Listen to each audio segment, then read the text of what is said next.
let me introduce myself. My name is Michael Neal. I am a researcher here at the Urban Institute in the Housing Finance Policy Center. Good afternoon. I'm on the East Coast in Washington, D.C. I recognize there's maybe some people who are out west, so I will say good morning to those people. And really kind of welcome you to this conversation around diversifying the real estate agent profession and what that could mean both for home buyers of color, but also for agents of color as well. I think that, urban, and especially us in the Housing Finance Policy Center, have done a lot of work, and we hope contributed to the discussions around home ownership and some of the racial differences that we see there. But I think that also, in this instance, really extends to some of the racial gaps that we see in the housing ecosystem more generally.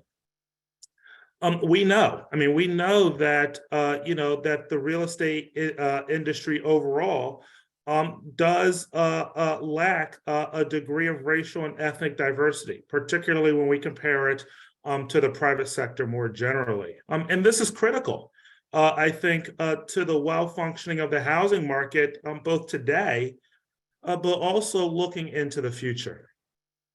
And so with all of that, we are delighted to join with the real estate agent community, including realtors and realtors, to discuss what I believe is a common focus on the benefits of the profession, but also some of the challenges faced by agents of color that may ultimately keep them from thriving. Just before we get into what I hope will be and what I believe will be a very rich discussion, let me kind of get some of the housekeeping, out of the way here. First, I want to point out the event is being recorded, and the recording will be posted online for people to review, but also we hope for you to share with others.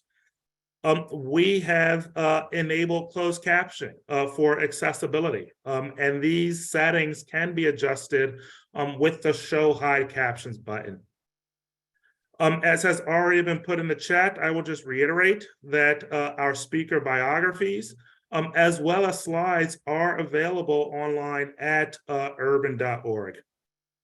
I will just end with, please type your questions, any comments in the Q&A box at any time throughout this event. We hope that we will be able to get to them. And then, just finally, I know I said finally, but let me just say one more thing here, and that is, if you could complete the survey at the end of this event, we really would be appreciative. That information is what we use to make these events even better going forward. So we rely on the information that you share with us in order to do that. So with that, I'm going to just jump into to the next part of this webinar, which is really contributing to the foundation, to setting the stage for the kind of panel discussion that we hope to have on this topic. And again, let me reiterate that this in part reflects research that I, as a researcher in the Housing Finance Policy Center, have done with my colleague John Walsh. Ultimately, it'll also incorporate some of the important work that the National Association of Realtors have done systematically, as well as what we will hear from others working in this space. And so let me start off simply by saying, that for me, for us, it really is, we start with, the disparities, the racial disparities that we see in home ownership. Again, let me reaffirm, the work that we've done, and particularly in analyzing, but also in providing solutions to closing these racial gaps. As you can see on this slide, the white home ownership rate systematically exceeds the home ownership rate for households of color. And traditionally, what one might do is, okay, look at, well, what are some of the demand side constraints that might be hindering home ownership for households of color? Certainly, when we look at, say, Black consumers, we look at Hispanic consumers, excuse me, other consumers of color, we know that they tend to have lower credit scores. Credit scores critical to qualifying for a mortgage in order to purchase a home. We also know that market conditions generally have evolved in ways that have resulted in reduced affordability, whether through elevated house prices or through relatively higher mortgage rates. Or we might turn to the supply side, and talk about the lack of inventory, across the market, particularly the lack of new construction in single family, as well as in manufactured housing. And while, one might believe that on the multifamily side, the pace of new production has normalized, we can see that it's largely concentrated in for rent housing as opposed to for sale housing.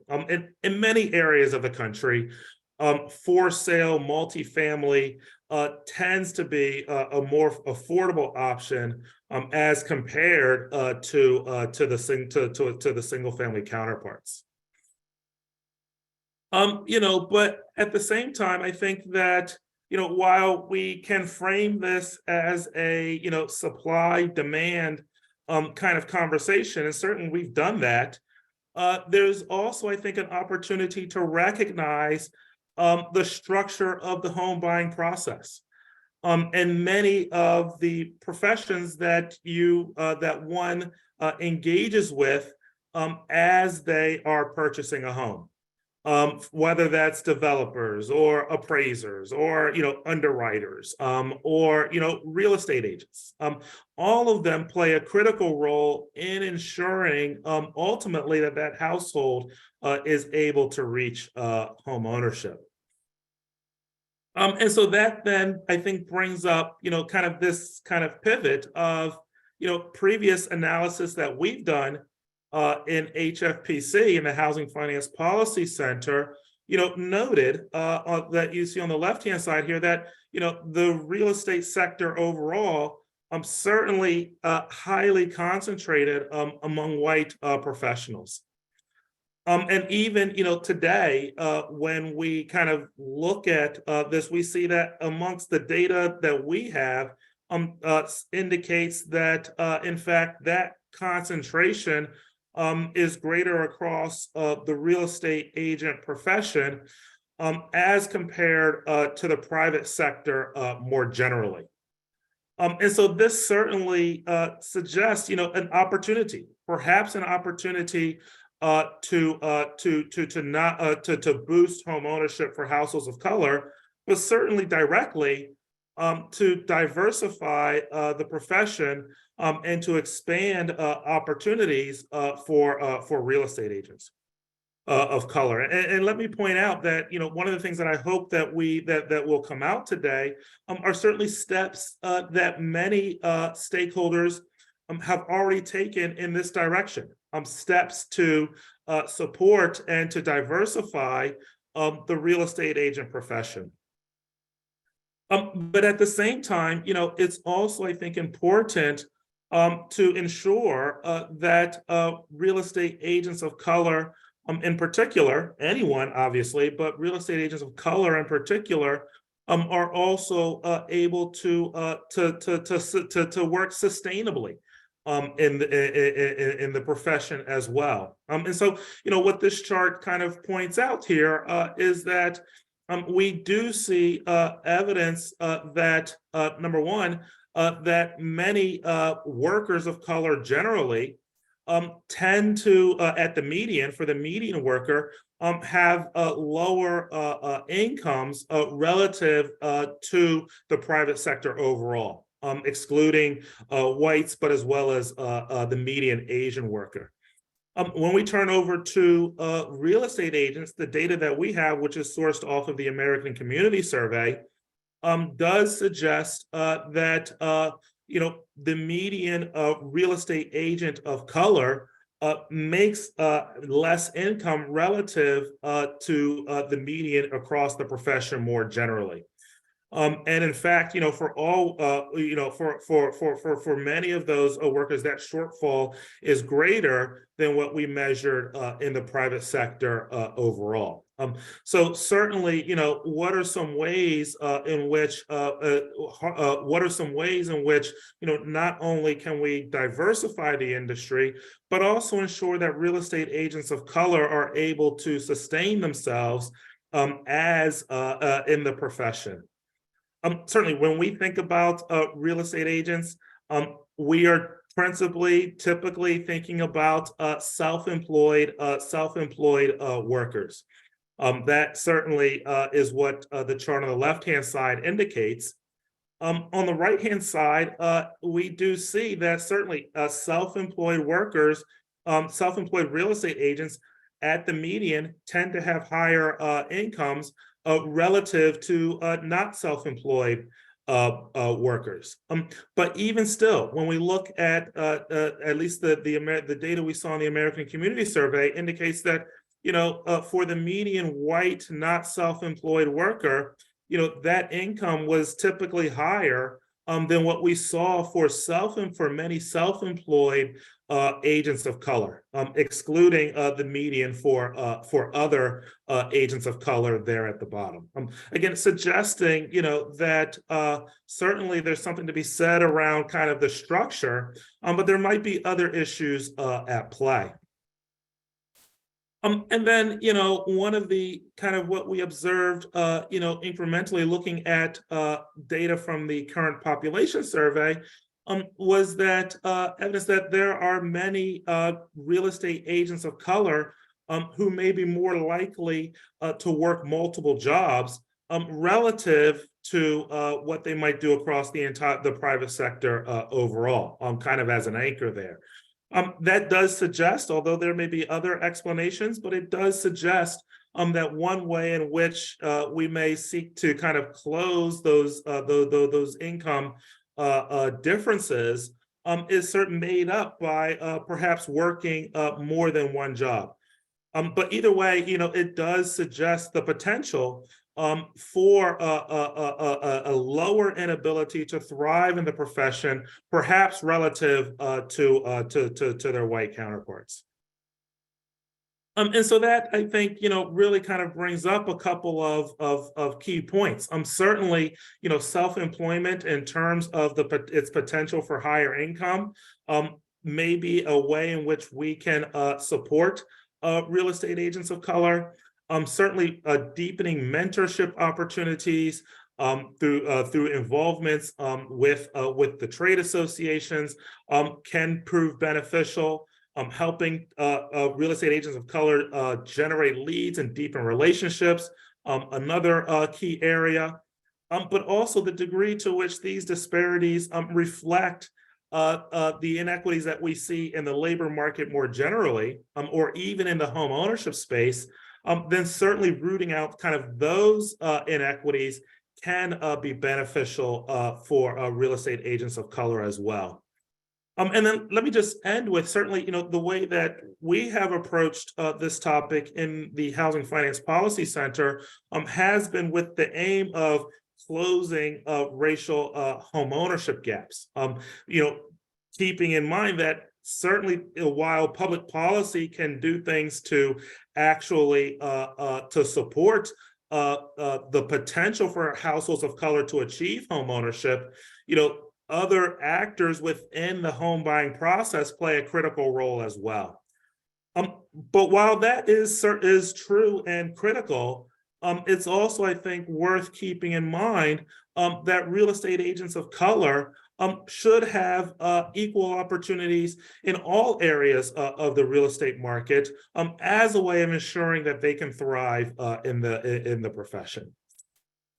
And so with all of that, I'm going to turn it over to the National Association of Realtors Deputy Chief Economist, Dr. Jessica Laus. Jessica. Thank you so much. It's really a great pleasure to be here and to see this really important research that is released just now from the Urban Institute. And always sharing the stage with Michael Neal is such a pleasure. So thank you so much. I want to jump in and share some research that we have done at NAR. And we took a look at this and the differences between realtors and the experiences that they were encountering a couple of years ago.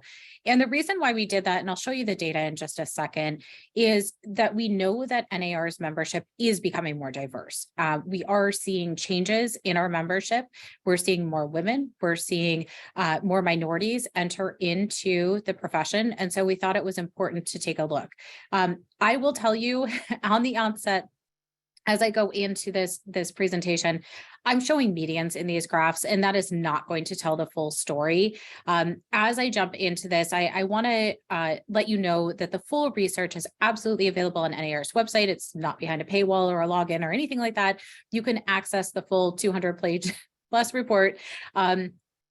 We also in the report go into a lot of detail, and we share information on not just residential specialists, which is what I'm going to be talking about today, but we also look at information on those who are dual specialists or those who are only focused on commercial.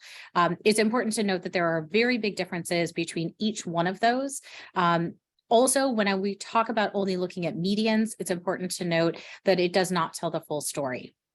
When we look at NAR's membership, we know that this is a very dynamic profession, and there's a lot of people who come in, but there's a lot of people who retire or decide to leave the profession. And as they do so, what we see are some very big differences in income. In fact, when we look at those who make over $100,000 compared to those who make under $10,000, there's near parity among the shares of those. So we can see that there are very big differences. So looking at the medians truly does not tell the full story. But let me jump in with all of those caveats as I jump into these slides.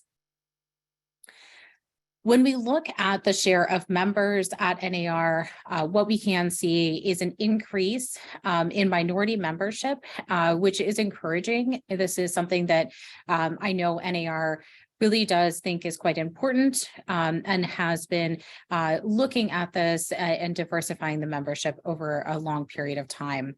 What's also really interesting too is when we look at the share of women in the profession, we can actually see a growing share of women who are full-time agents or brokers as well. And this has been a very big shift. If we go back to the data that was collected in 1978, what we can see is that the profession was actually very male-dominated, and the typical agent was in their 40s, and the typical agent was a white male in their 40s. So we really can see a pretty big shift in the data over time here. And so that's why it becomes so important to have this conversation about what people are experiencing in the field. When we look at the years of experience by race and by gender and by sexual orientation, we can also see some differences start to appear. Because we have an increasingly diverse membership, what we see is that for Black and Hispanic members, they're actually newest to the field. They typically have 4 years of experience in comparison to the typical white member who has 10 years of experience. We can also see some differences here by sexual orientation, not as much by gender, however, until you dig into those nitty-gritty details about brokers or full-time members. For every single new member, regardless of race in the field, we know that there are a fewer number of transactions as someone enters into the profession. And this becomes very important because someone who's entering into the profession needs to build their niche and their clientele. We know that the majority of business is actually from referrals and personal connections and someone who had a great experience with that realtor. And so they're passing on that connection to friends and relatives, coworkers, and saying, use this person. They were fantastic. They helped me find my dream home.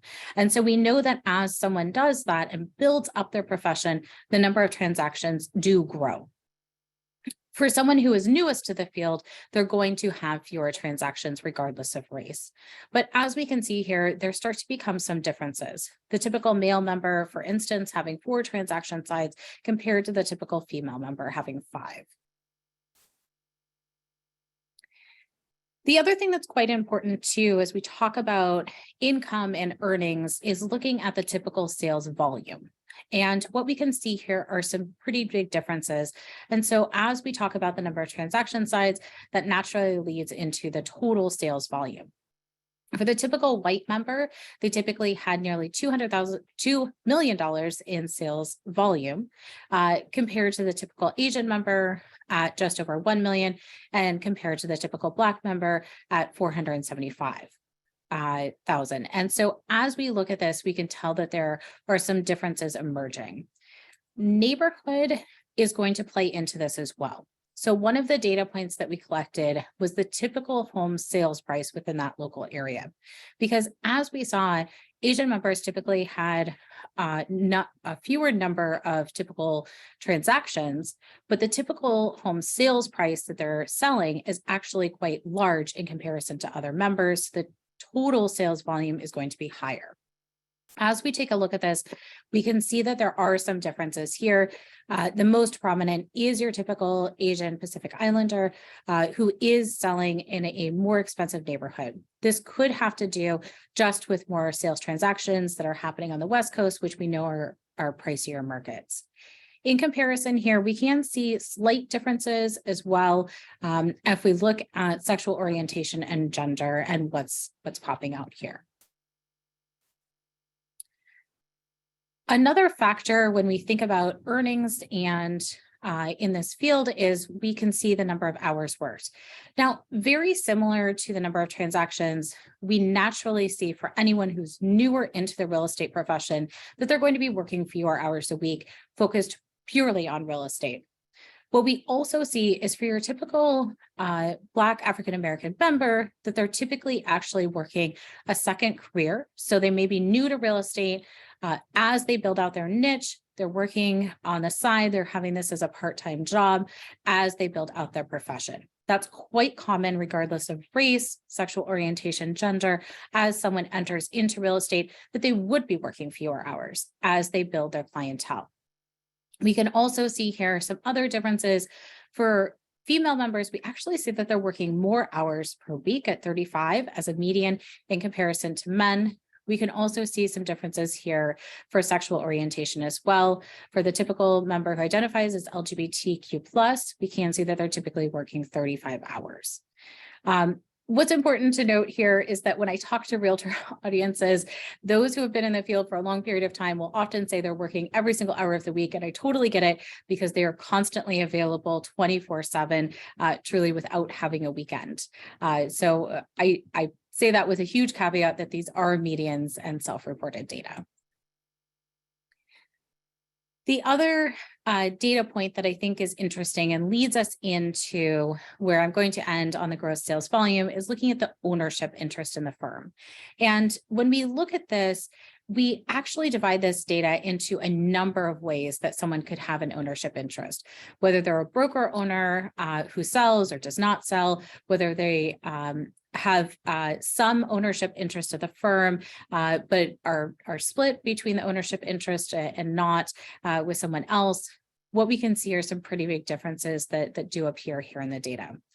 For your typical Asian member, 36% actually do have ownership interest in their firm. It is much more likely for them to have ownership interest in comparison to other racial categories. The other difference that I can see here that I think is pretty interesting is seeing that men are more likely than women to have ownership interest in their firm, even though we have a growing segment of broker members who are women. And then finally, where I'm going to end here, oops, I guess I'm not, is to look at the gross income. I'm not sure where that slide went, but that's okay. I have the PowerPoint and can tell you about that data in just 2 seconds. Sorry about that.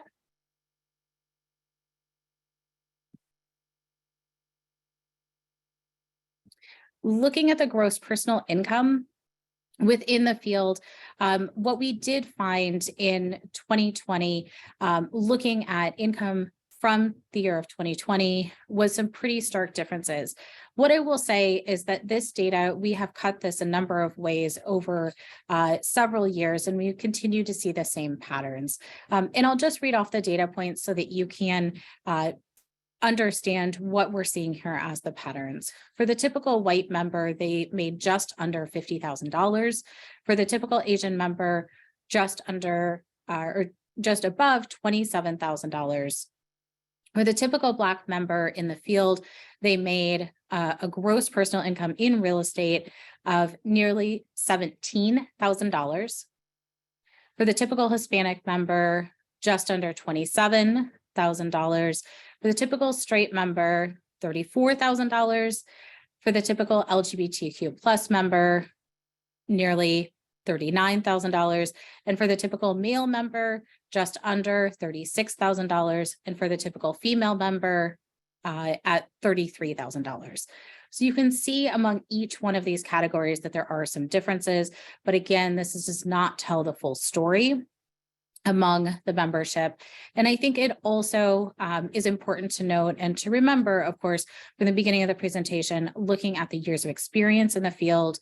When we do look at the years of experience, regardless of race, you do see some big differences that continue to show these same patterns as well among the membership.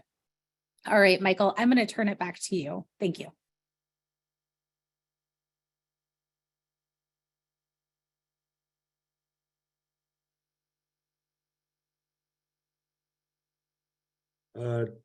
No, this is great.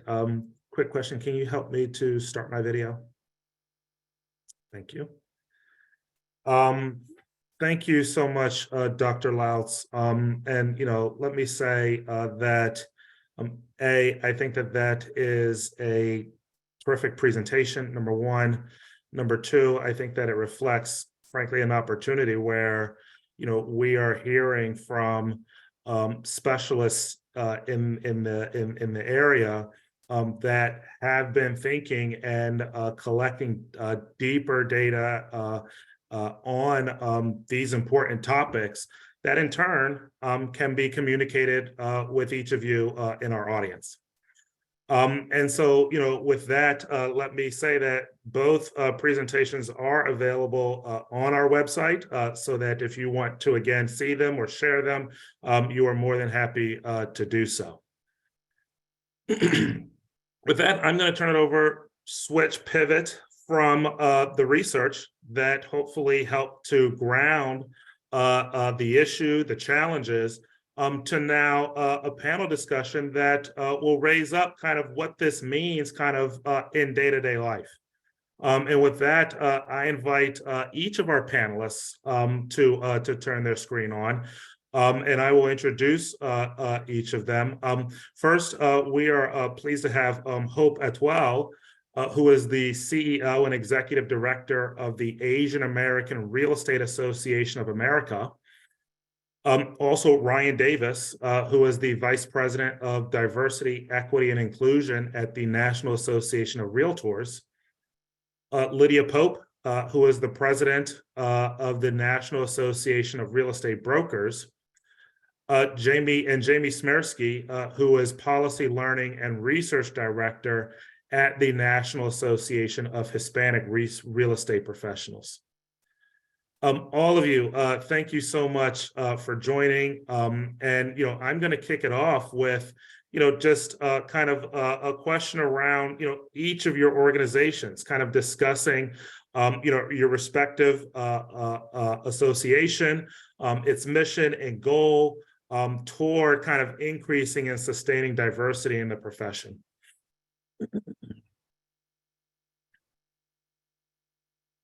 Michael, I can start. This That's is perfect. Hope Yeah. Atwell. Is that Mhm. okay? Please hope. All right. I'm Hope Atwell.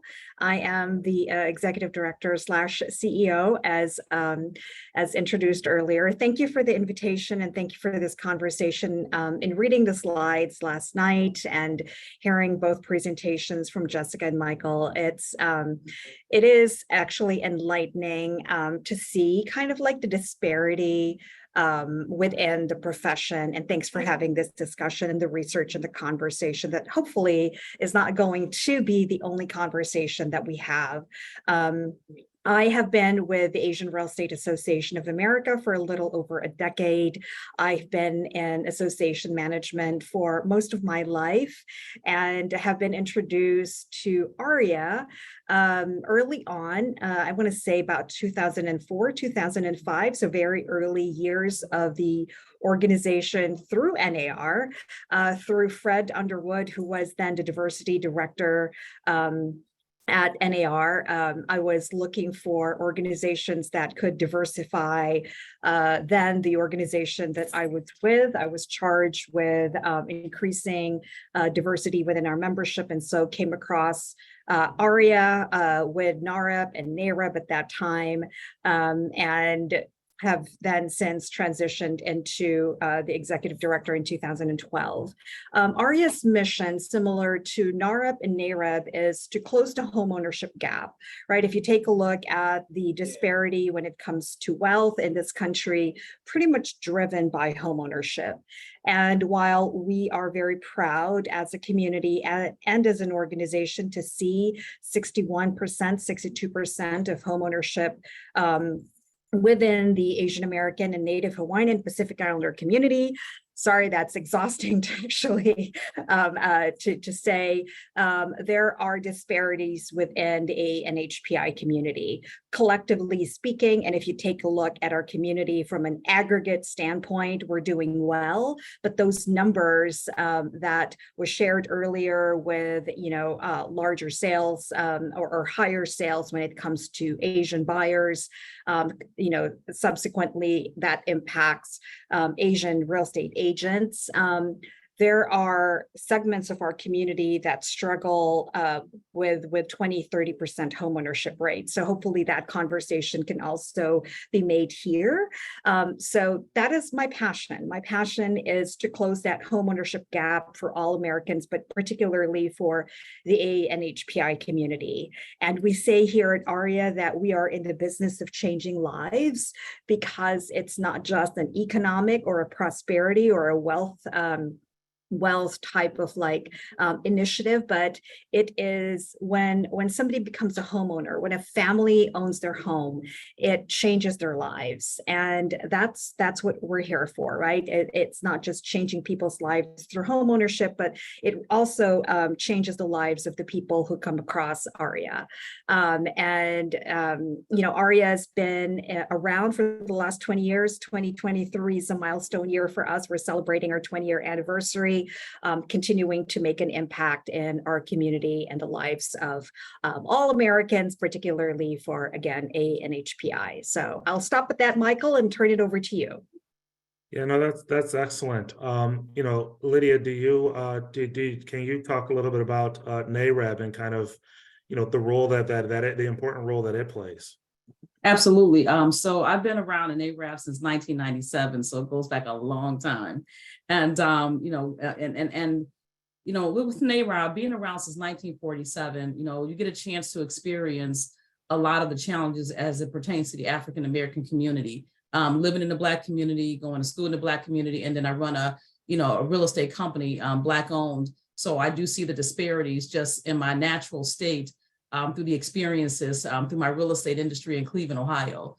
And so NAREB, since 47, our whole focus has been not just democracy and housing, but focusing on some of the things we call our 5 pillars, which is major. And we'll talk a little bit about it later. But I think the biggest thing about our organization is our policy, finding things like our loan level pricing, focusing on our credit, special purpose credit programs. And then we added to our State of Housing in Black America report Last year, we added climate change because we find out there's a lot of dilapidated neighborhoods, especially in the Black community, based on the climate change that have chased out a lot of our homeowners. And so now a lot of them are now renting, which the cost of rent we know is higher. So as a Black organization, our goal is to advocate with our membership and to assure that when we're in the grassroots on the ground, talking to our homeowners through our community days, talking with the churches, all the great thousands of partnerships that we have around the country when it comes to our membership in our churches and our faith base, that's been our biggest part of who we are, because we know that a lot of our Blacks, they worship, and we have a large following when it comes to that. So we want to go where they are. We want to hit the neighborhoods that they're at, so that we can be able to talk to them, the council people in the wards, the city officials, because we understand grassroots, it starts there. No matter how much policy we try to put in place and send to Congress, we understand a lot of that doesn't get passed right away. So what happens from that point on? You have to go right into the heart of the city. We say roll up our sleeves and get ready to do all the great work that NARAB has done for over 75 years. So Michael and Jessica, I think the information that you all have provided was right on point. Great data, great information. And it does speak to just not the community that we're serving, but I think it speaks to all of our organizations, what's happening within that racial gap and how this is systemic racism still is there today and how we have to close that gap. So thank you. No, that's excellent. That's right. Let me turn it over to Jamie. I mean, Latina home ownership, also, not as high as perhaps, we would like. Can you talk a little bit about your organization and kind of what their mission is? Absolutely. Thank you so much for having me. I'm here on behalf of NAREP, the National Association of Hispanic Real Estate Professionals. We're the largest Latino business organization in the country. Our network of 40,000 consists mostly of real estate agents and brokers, but we also have loan officers, title and escrow agents, real estate attorneys, pretty much anybody that touches the residential real estate transaction has a home here at NAREP. Our mission is to advance sustainable Hispanic homeownership and close homeownership gaps. Like many of the amazing groups here, we accomplish this mission through education and creating networking opportunities for our members, as well as advocating for public policy that supports this mission. It's interesting, this diversity in the real estate industry conversation, I think is particularly important. It's been one of our core pillars because we know that real estate companies are on the forefront of homeownership opportunities. And as we've seen in this data, it's clear there are stark disparities when it talks about the share of real estate agents compared to our share of population. One of the things that we like to highlight, though, is that those disparities are even greater when we look at Latinos in leadership positions. We say one of the biggest mistakes that companies make in regard to diversity and inclusion efforts is focusing solely on recruiting and hiring a diverse sales force. I'm sure the real estate agents are the ones working directly with consumers on the ground, so it makes sense.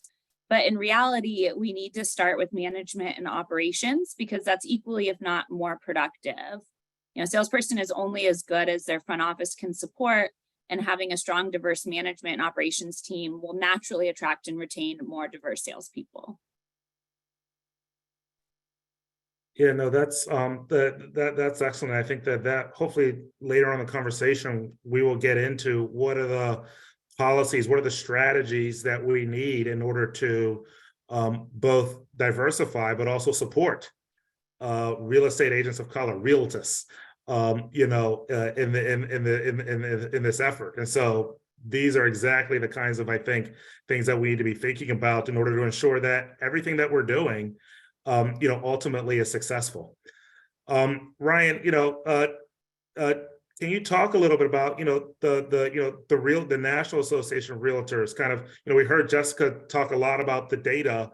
But even in your important role, what are the things that NAR really thinks of as its mission, particularly in this area? Got it. Well, thanks, appreciate it, Michael. The overarching mission of NAR as the largest trade association, serving more than 1.5 million members involved in all aspects of residential and commercial real estate, is to really empower realtors as they preserve, protect, and advance the right to real property for all. And for all is the key portion right there. And as the, one of the unique benefits of being a realtor, which is a specific trademarked brand, is that we are bounded by our code of ethics, that there are specific expectations and competencies that one needs to be a realtor, specific training and certifications that are presented to realtors as opportunities. So that's part of our unique brand.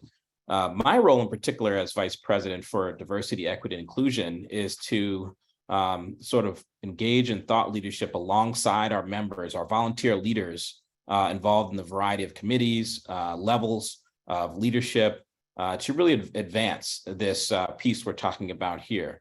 And that's sort of the gaps that were provided an overview in today's session, an overview of the data. So one of the things we did late last year is we established a diversity, equity, and inclusion plan. And one of the pillars is to make sure that our membership matches the community, is reflective of the community, and that our leadership is reflective of the membership. And so we have constant ongoing collaboration between our members who are leading this effort in very thoughtful ways. As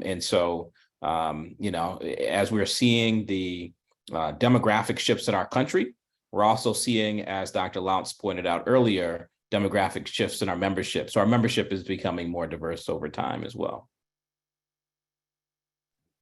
No, this is a great introduction, and I hope it really communicates, just all of the different associations kind of in this ecosystem, and the important role that they're playing on this issue of how do we diversify, how do we support, particularly, all real estate agents, of course, but with a particular eye to the challenges faced by agents of color.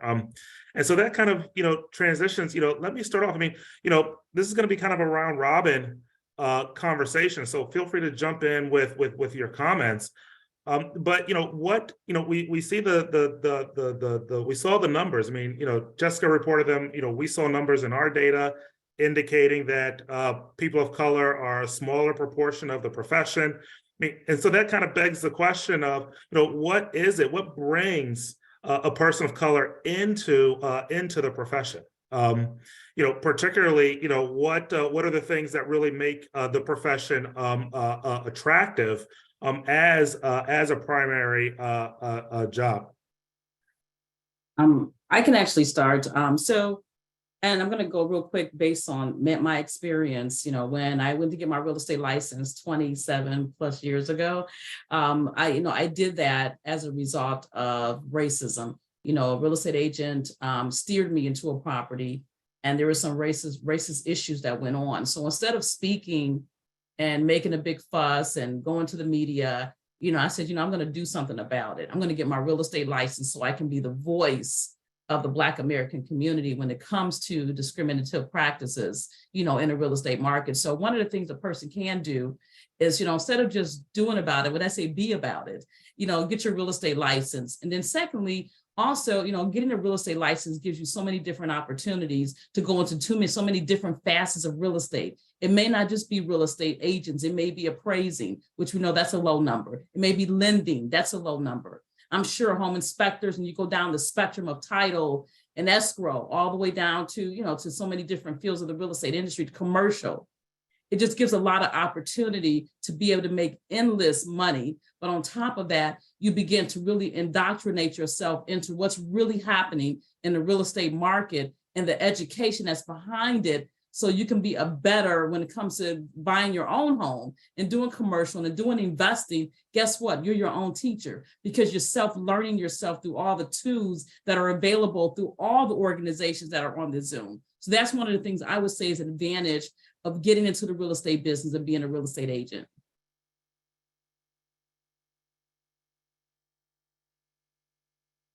I could go next, Michael, if that's okay. This is Hope. I think we need, as a community, for the ANHPI community, we need to do a better job with communicating to our community about the advantages of going into real estate as a first career choice.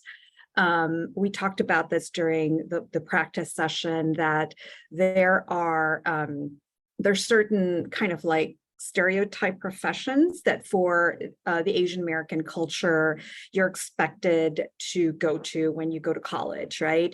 That's being a physician or a lawyer or an accountant. I didn't go to any one of those professions. Obviously, I went into communications and writing. But that's the expectation, and a career in real estate is typically not something that, for the most part, many parents, many A and HPI parents will think of as a professional career choice. I specifically think of Jamie Tian, who is going to be our 2025 president. Her parents expected for her to be one of those professions, right? Either in the accounting track or the medical track or the lawyer side. And she graduated college from UCLA and said, I started actually selling real estate when she was in her junior year, I think, at UCLA, and made it her career choice to be full-time in real estate.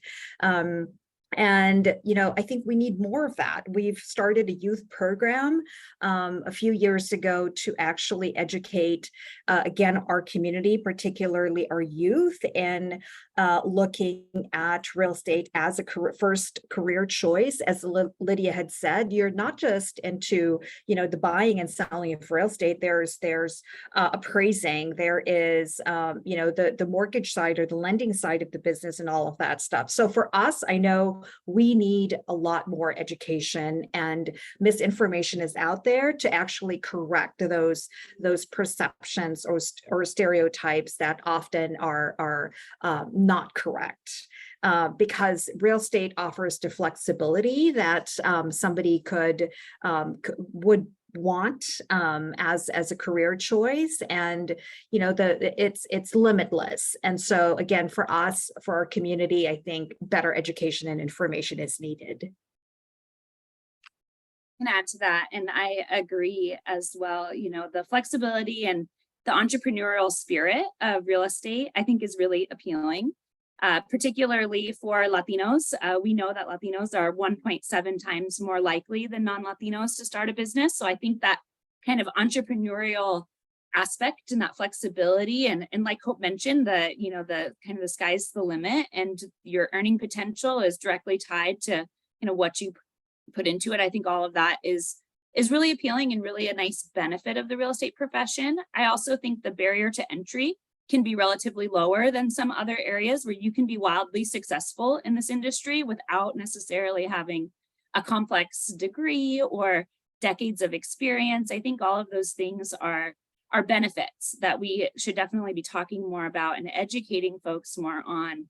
One of the things that I also think that we need, though, is more education on how to protect yourself, considering that real estate is a cyclical industry. So in good years, your earning potential can be very, very high. And in tougher economic years or down cycles, if you're not prepared and educated on how to keep your business nimble and how to look for other revenue streams and potentially other areas of the business, it can be really challenging to have your income fluctuate quite a bit. So I think that there's opportunities there for groups like ours and others in the industry to create more educational opportunities for existing real estate agents and others in the industry as well.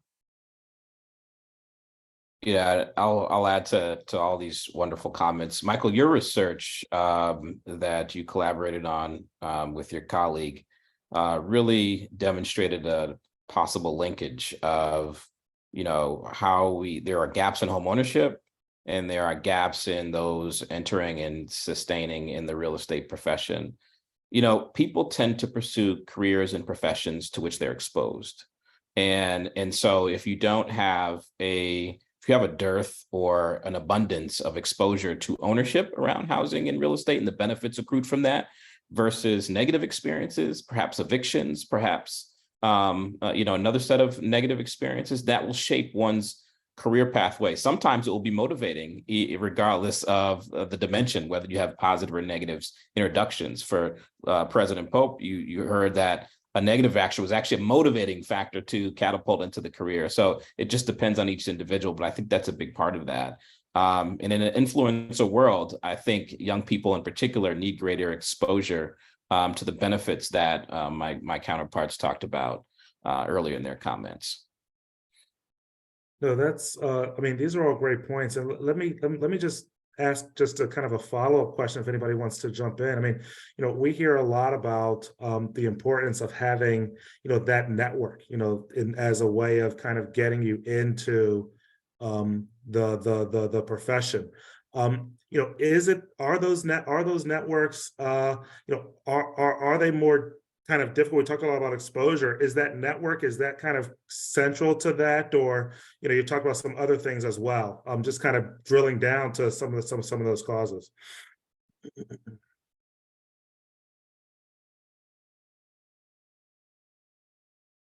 So when you say network, kind of give me more clarity on that. Yeah, so this idea that I've got a network of kind of to what I think Ryan brought up, but to some of the other comments that were brought up is I have a connection to other real estate agents. I know them, and so because I know them, then now I have in some way been exposed. And so now I'm willing to that is now a profession that I may be willing to entertain, again, based on, whether I think that's an attractive profession, what have you. It got you. So for my suggestion or opinion, I should say, or comment rather, that like for NARAB, we have local boards all around the country. So when you sit down into a local board meeting and, and in my case, I'm sure for the other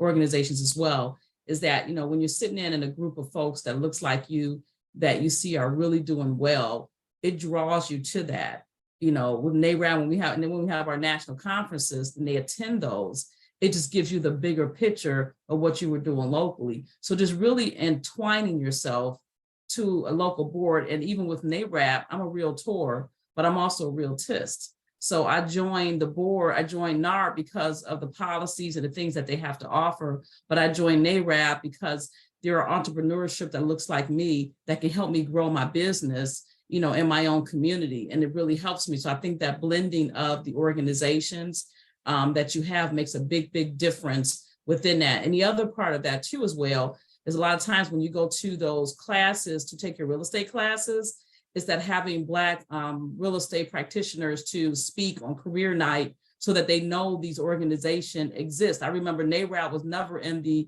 Hondros book. We had to fight and advocate to be notated into a book that was a printed book that no one knew who we were. So I just think that exposure lets our Black real estate educators, students know that we're still around as well, and that it's good to join both groups. You don't have to just join one, you can join as many, NARUP and ARIA and even Alliance as well, be a part of the entire process so you can learn about each other's culture. But yeah. I'll add to that very quickly. And also I think there was commentary earlier about the subfields within the profession. And so it depends on the subfield that one pursues. For example, it may become easier or there might be greater access points, more frequent access points to becoming a real estate agent or realtor or realtist, selling houses and homes versus being an appraiser, for example, which tends to be largely dependent on one's network.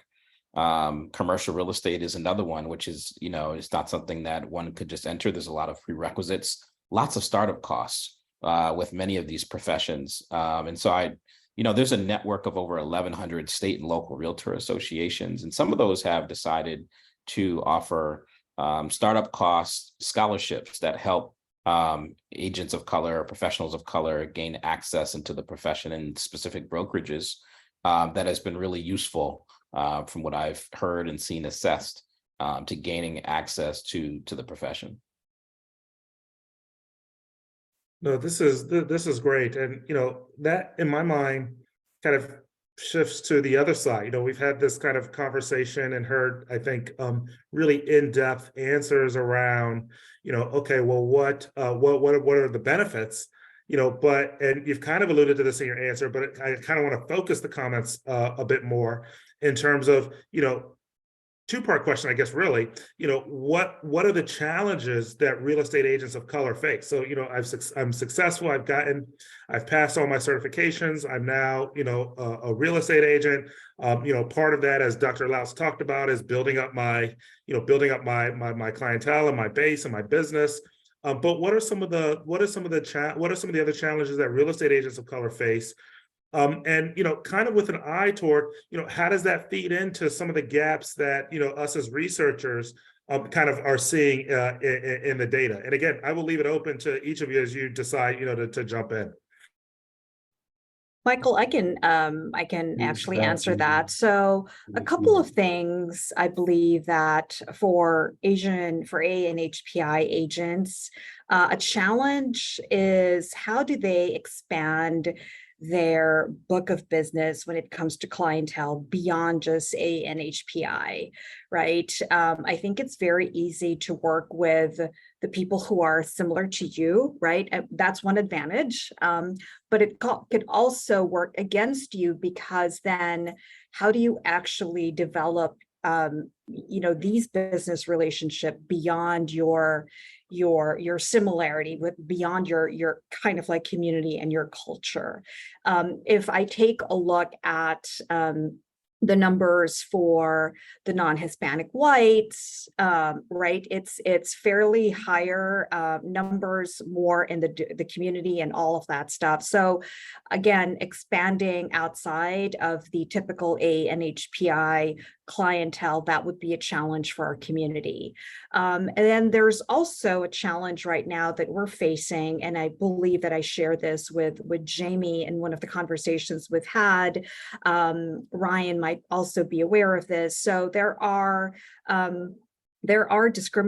discriminatory bills right now that are being passed. One is in Florida. I'm not sure if you guys are familiar. It's SB 246, I believe, but it restricts property rights to individuals who have citizenship in 6, actually now expanded to 8 countries, and these countries are deemed adversarial against the United States, right? So you've got China, North Korea, you've got Venezuela and Cuba were added, Russia, Iran.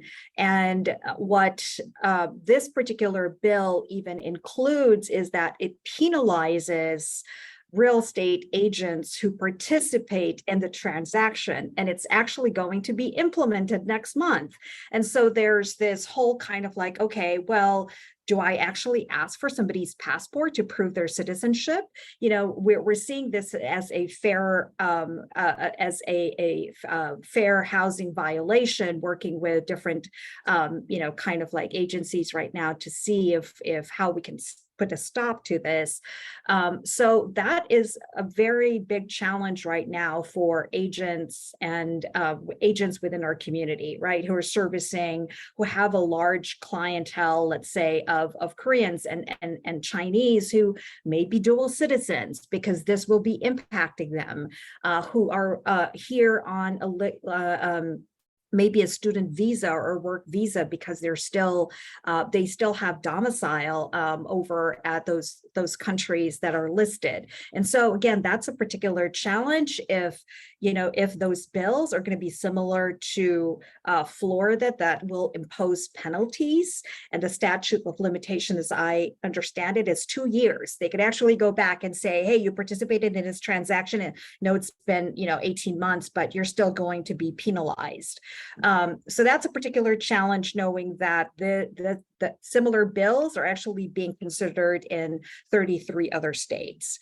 So I don't want to get into kind of like the legalities and the policy stuff, but those are 2 challenges that I see for the A and HPI community, Michael. Hope, one of the things that reminds me of is certainly all of the work I think your organization has done to take Asians out of being othered, and so that we can actually see them and then understand the challenges that they face. And at least those of us who work in the data community, I think have benefited from a lot of the efforts that that you and that your organization did in order to help us to get better insights into exactly the experiences that they're facing. So I mean, just powerful comments. Thank you. Yeah, and if you take a look at, sorry, I don't want to monopolize, but if you think of just laws that have really barred the subgroups of our community from being in this country, right? The Chinese Exclusionary Act, the presidential executive order that forced Japanese Americans into internment camps, you know, as a result of, you know, after the bombing of Pearl Harbor, that consequently, a lot of the Japanese Americans lost their homes, lost everything. You know, that was 80 years ago. Are we going back to that in time? And just because of their domicile and just because of their citizenship right now, we're taking away their right to own a home. So anyway, I'll stop at that because I could go on and on.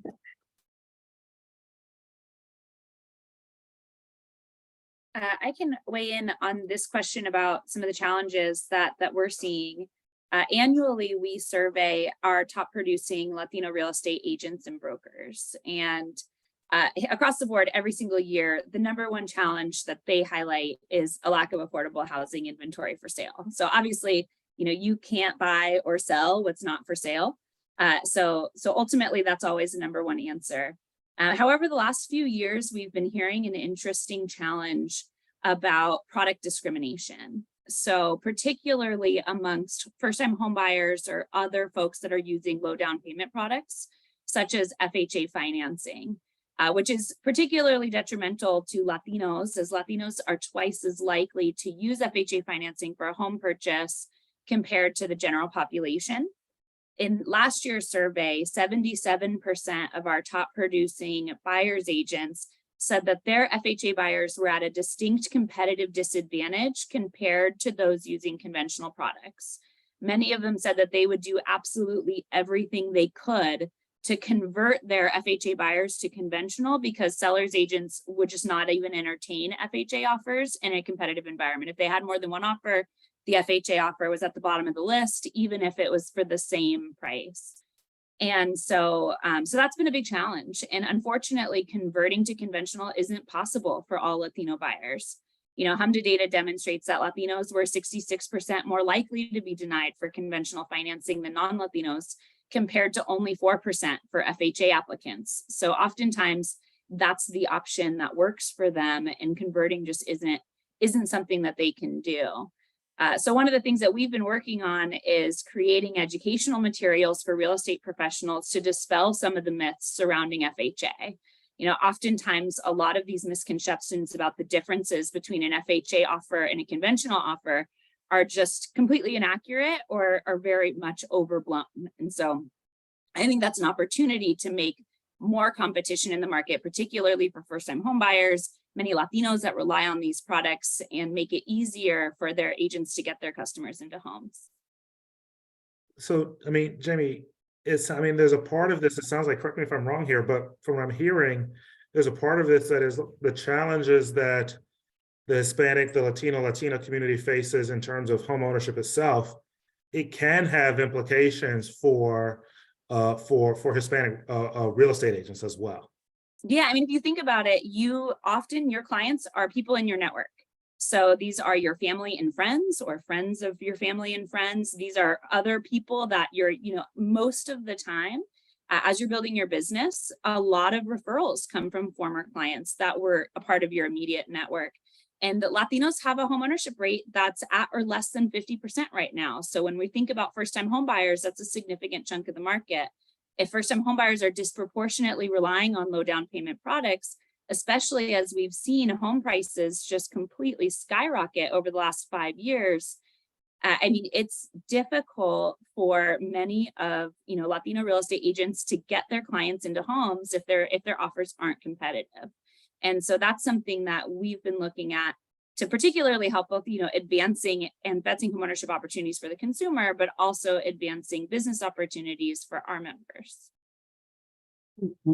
And for NARAB, I think the question was more so, what challenges do real estate agents of color have? So I'm going to take it back just a little bit. The policies and the different laws, of course, affects that as well. But I'm going to go back kind of to the basics. You know, what we find out, especially with NARAP, is that some of the biggest challenges that Blacks face in real estate are, I kind of categorize them in like 3 areas. I said, first of all, you have community discrimination.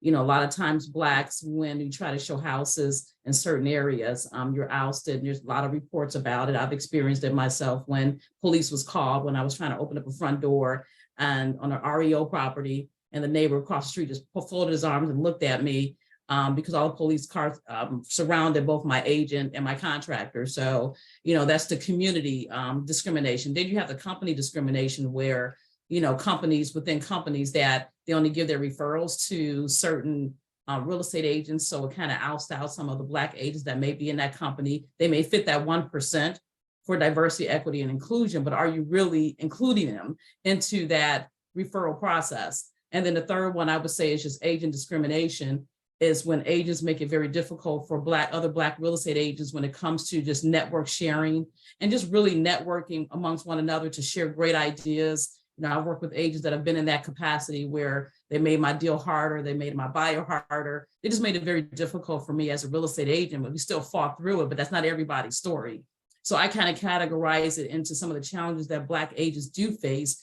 And those are the realities that are actually in the field today. So thank you. And let me just follow up. I mean, just incredible stories of sad experiences that frankly no one should have to live through. You know, I know that NAREB has the Black real estate agent program. Can you talk a little bit kind of about that, and if there's any way in which, you know, unfortunately these types of situations have to be a part of that part of that program, so that Black real estate agents have the tools to deal with those types of traumatic situations? Oh, absolutely. So, you know, to every challenge to our organization is a solution. So our goal is to always be solution driven. Like, how do we incorporate our Black real estate agents into the field of real estate and encourage them? So for what we do is, and I'm backing up because it goes right into the mentorship program. What we do, NARAB has adopted our mentorship program. We started off with, during my administration, with the 5 pillars of Black home ownership. One of those pillars is our government relations. So we have our Sheba report that has the data we put out every year, but we did it a little differently. We kind of extracted that report that we used to have at the Black Caucus, which we still do, that we formed our own event called the Black Summit, and we have it at an HBCU. And what we do is we grab those students that are at the HBCU, those college students that are looking to want to get into the real estate field. And those are some of the candidates that can apply for some of the mentorship program that NARAB has adopted. Our goal is to work with those particular not clients, but more students, I would say. And we paired them with one of our Realtors members within their own city and jurisdiction to work with them. We pay for the real estate classes to get them in. We actually have them attend a national conference so they can get the feel of what it feels like to attend a real estate conference and be a testimony for understanding that field. So that's mentorship program to us is a winner for us. And we find it so important to pour our arms around that. The other half of our program that we do is we have almost 100 students, 100 youth every year at our conference. It's been doing this for decades. That we have a program for them. So a whole week while we're in classes, we're educating 100 youth about real estate and financial literacy. And then they get a chance to walk around the conferences to pair up and look and see what's happening within our youth. They'll be in Houston with us this year, where they're going to be traveling, sitting in on some of the workshops, sitting in on some of the classes. We have our Secretary of HUD get a chance to meet with them so she can talk with our Black students in regards to real estate careers. So these are things that we find are very important for our young real estate agents. When I say young, it's not always by age, but it's young in the business, wanting to get into that real estate way. And we got to hit the community first because they got to know that we're here. So we kind of make sure our local boards are really heavily pushing some of the community efforts that we're doing so they can push these programs along with NARAB and its 10 affiliates. Because just to be a real estate agent, you may not want to just do real estate, as I said earlier. I'm also a HUD approved housing counselor. which our organization has that. I have a branch in Cleveland and Detroit. So we train our members to do different facets of real estate. Remember that I think your statistics, your data said it's so clear how real estate agent has an additional field that they do, additional job. You hit it right on point.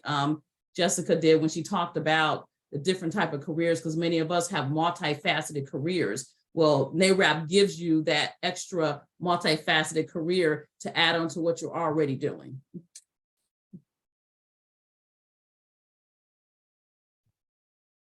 Yeah, I'll just close it out here with this particular question around the challenges that real estate professionals tend to experience. And, the members, we partner quite closely, the organizations that are on this call. So we often have overlapping membership.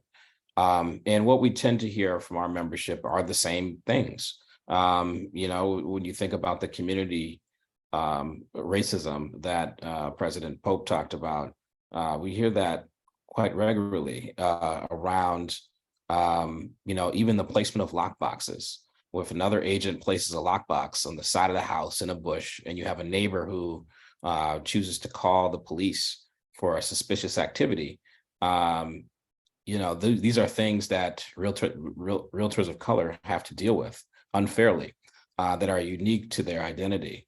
There's a big story back in 2021 when realtor Eric Brown out of Michigan was held up by gunpoint for simply showing real estate to his client and his client's son. They had to come out, hands up.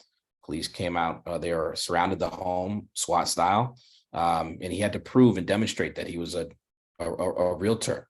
In addition to showing his ID, he had to demonstrate opening the house.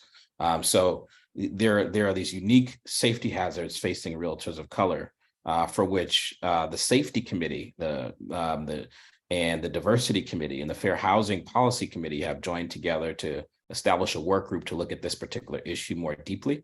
And so NAR, led by the safety committee, has conducted some research related to this that will be unveiling to our membership in August or September, sometime in the next couple of months. So this is significantly on our minds. And we want to work with brokerages. We want to work with associations. We want to work with safety consultants to figure out ways to provide an affirming, safe, discriminatory-free space for realtors of color to do their work. The stories that you guys are telling are incredible. And the only thing I can say is, stay tuned, I think, to kind of what obviously each of you are doing. Ryan, you talked about something coming down the pipeline from NAR. Definitely as the audience, stay tuned for that, and in hopes that it's another tool that we can use to combat, as Lydia kind of posed, the different degrees of discrimination that real estate agents of color often face, simply trying to do their job and to provide for their families and to thrive themselves. And so just incredible. Let me turn, we've got some, Q&A from the audience, and I've got one or two questions as well, just because this has just been an amazing conversation for me. We got a question about, how can, I'm going to speak it slowly, and probably how can a social enterprise help people of color learn more and get exposure to the real estate industry? She notes that they note that they will primarily be working in the Black community, and will be helping kind of with career guidance. So I think it's around the question of, how do those maybe on the other side of the table, who might not be realtors, who might not be realtors, real estate agents, but are working with younger people to help them think about professions available to them, what are the things that they need to have in mind? Well, what they need to have in mind is, I think, especially for our young folks that are looking to go into this field, is, they just need to know that it's an endless career, that you really can make a lot out of what you do. And there's more to it than just selling a house. You're changing lives, you're changing people, you're changing hearts. And that alone will increase your revenue. I've been doing it over 27 years. I don't market. I'm not a social media person. I don't do any of that. But my relationships with my clients, I'm their real estate agent for life, and I'm their family's agent. And that's the generational wealth that I put in families. So those that are not in the real estate career, if you're not in, how do you get engaged? I think that just, knowing that you can be part of that. And even with the National Association of Realtors, they put out a lot of national advertisement on television. Folks are TV folks, they're watching TV and so forth. And when NAR sees that a person, wants to get into the real estate career, and then they wrap their arms around the groups like ourselves, all 4 groups, that lets them know that underneath NAR, there still are other ethnic groups that they can be a part of than just being a part of NAR. They can also pay a membership to be part of the cultural piece of that, because what better understanding you have is your culture. But I would just say for the young folks that are not in the real estate industry, that just kind of, it's just an endless career that they can be a part of, but they have to see the vision and know it's there. So you got to attack the schools. You got to talk to the kids in school. You have to talk to the churches because children are there. You got to go wherever your youth are at, the HBCUs, even the colleges that are freshmen in college, the career centers, that they're nurses, they may want to do real estate. So you got to hit the spaces in your community. That's when it goes back to the community. That's why NAREP has its community days, because it's all about the people. I would recommend too, as if you're part of a nonprofit that are helping with creations, feel free to reach out to other trade groups like ours and the other ones here. We often will partner with community groups. We also, all of our board members are volunteers. And I can't think of a better way to build a network is to go and volunteer at your local trade group and become part of their local boards or their committees. And I think that's probably the case for all of us here, is that's a huge opportunity to immerse yourself and volunteer a little bit of your time, and you learn quickly and people take you under their wing, and it creates an enormous opportunity. So my suggestion would be to have kind of your respective organization partner with groups like ours and encourage your folks to go and immerse themselves within these groups and volunteer their time, because I just don't think there's any better or faster way to create a network and get access to that education in a unique way that you maybe wouldn't just by attending an event once. Yeah, Michael, I'll add to what Jamie and also Lydia had shared. I think all of our organizations, including NAR, we all have our homeownership report. For NAREP, it's the state of Hispanic homeownership. I know for NAREB, it's the Sheba report. For us, we call it the State of Asia America report. I think those are great resources to just be educated on what's going on, not just with homeownership, but really what's going on with the community, right? We include, I know for NAREP and ARIA, we include migration patterns. So just taking a look at where the shifts are. Typically we are a bi-coastal community, very heavy on the West Coast and in the East Coast, and migration patterns very similar to the Hispanic community is towards the middle of the country, right? There's much more affordable homes and all of that stuff. But I think just in addition to immersing yourself into volunteering, which I think is a great resource, is just getting yourself much more familiar with each of the multicultural communities. And as Ryan had said, the demographic shift of our country in general.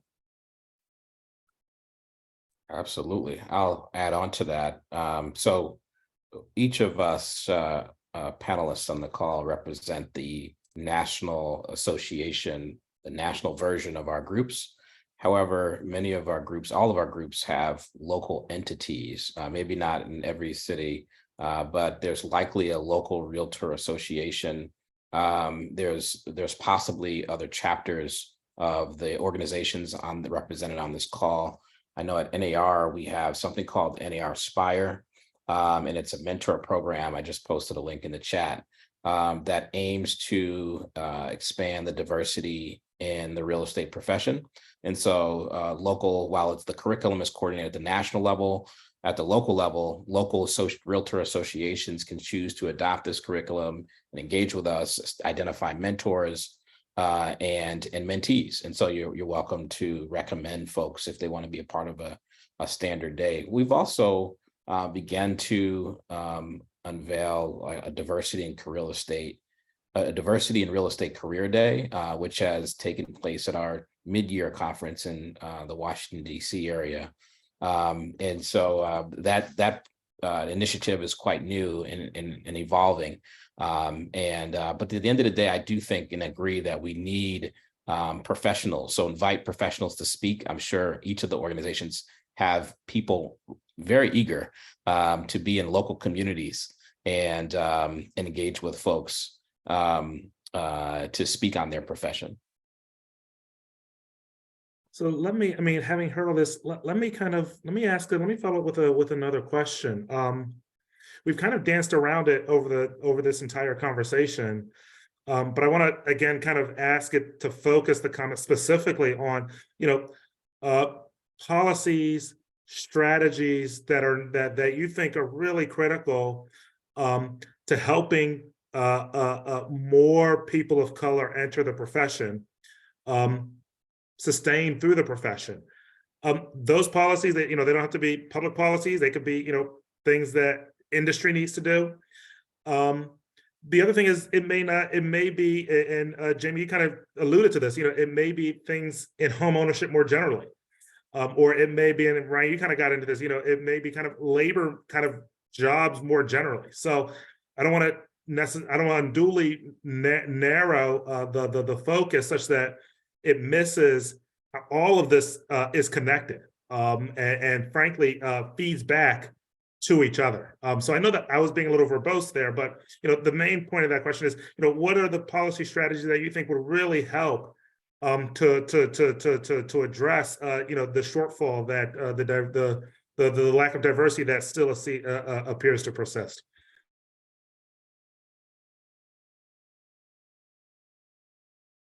Michael, not necessarily policy, but I think, all of your panelists had talked about mirroring the profession, mirroring the demographic shifts. One of the things that has challenged our community, not necessarily the real estate profession, is that there is very little Asian American representation when it comes to leadership, right? It seems like what we call the bamboo ceiling, that we are perceived as great and hardworking, employees and all of that stuff. We get into the managerial level, but if you take a look at the boardroom and even C-suite level, there's very, very little representation. So I think being very more intentional and reflecting leadership would be a good strategy for for a lot of the larger, let's say, brands out there to reflect a diversity in the leadership. Because if you take a look at executive leadership, let's say senior staff of certain brands and all of that stuff, if let's say somebody who's trying to enter that profession were to take a look at the website and see the diversity within the leadership, will I actually see somebody who looks like me? And if I don't, then what is the likelihood of me moving up to that ladder or me being successful in that particular profession? So I think being very intentional and mirroring, again, the population shift would be a good way, not from a policy standpoint, but I think would be more inclusive of others who try to enter the profession. So for NARAP, so we've adopted about 4 policies: climate change, loan level pricing, special purpose credit program, dealing with access to credit. So we do it 3 different ways. So for the policies, our policies at our local level, we train our local board to understand our policy. And then on a local level, they go out to their council people, their mayor, their local and state legislators to handle those policies on a state and local level. On a national level, we pair up our policies based on that conversation. Like if we're going to talk about certain things, we may go to the FHA commissioner. This may be a HUD something that we're going to HUD. We may go into some of the other GSEs. So it just depends on the policy. We pair that with, and then talk to other policymakers on a national level. Then on a membership in general level at our national conferences, we have our legislative luncheon. I know Nara will be there this month as well, next month in Houston, where we talk about to our entire membership as the policies and how can we come together to address it, inviting some of those legislators and folks to the table. So that's kind of how we handle it in those perspectives.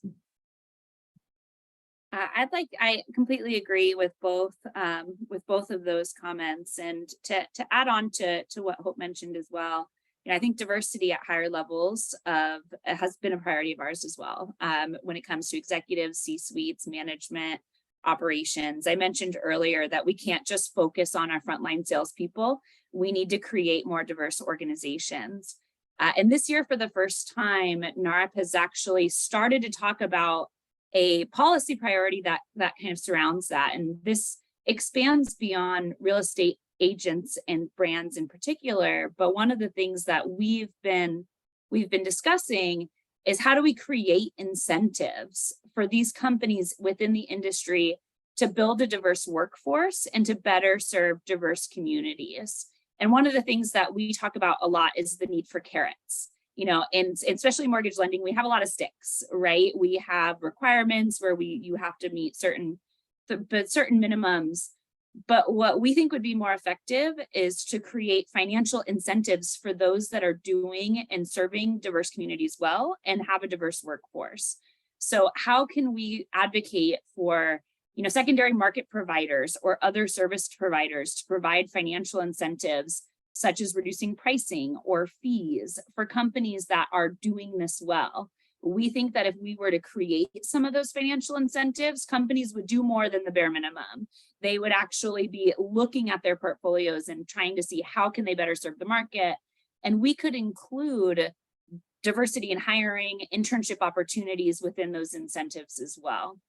So while we know that, the future of homeownership opportunities are going to come from non-white families, we know that that's going to happen. We know that it'll make business sense. But for many companies, a comprehensive industry-wide strategy is going to be required if we really want to move the needle. So that's what we've been looking at, is how do we create financial incentives for those that are already doing it well and encouraging those that haven't quite stepped up yet? How do we create incentives for them to do so? Absolutely. Love all those ideas. The underbelly of this, Michael, is that there are centuries of wealth disparities between groups, exacerbated by public policy that has created inequitable outcomes over time. And so we go back, think about your data. We see differences in the ability to be part-time versus full-time. We see differences in sales volume and number of transactions. Those equity gaps are going to be really difficult to close in sort of any type of one singular silver bullet swoop. And it's going to take lots of actors across all different types of policies, practices, procedures, and over time. But like I said, I love the ideas that have been presented. I think that brokerages have the opportunity to establish diversity accelerator programs where they are investing in talent that, like Jamie suggested, that are contributing to advancing diversity. So we see the evidence in their work. One of the questions was from, I believe, Camilla, which was talking about Camilla's work in the community. I mean, that could be sort of a plus factor in evaluating talent and recruiting talent to join brokerages. So I think that it takes us all, it doesn't rely solely or exclusively on professionals of color, but rather all people who are committed in investing, to doing an inventory, to do a check to say, does my network match the diversity of our nation? Is it actually representative of all the diversity that we see? Am I thoughtfully investing in mentoring in the community, given my success? Am I sponsoring people along the way intentionally and thoughtfully over time? Those are the strategies that I think I've seen work in more smaller instances as well.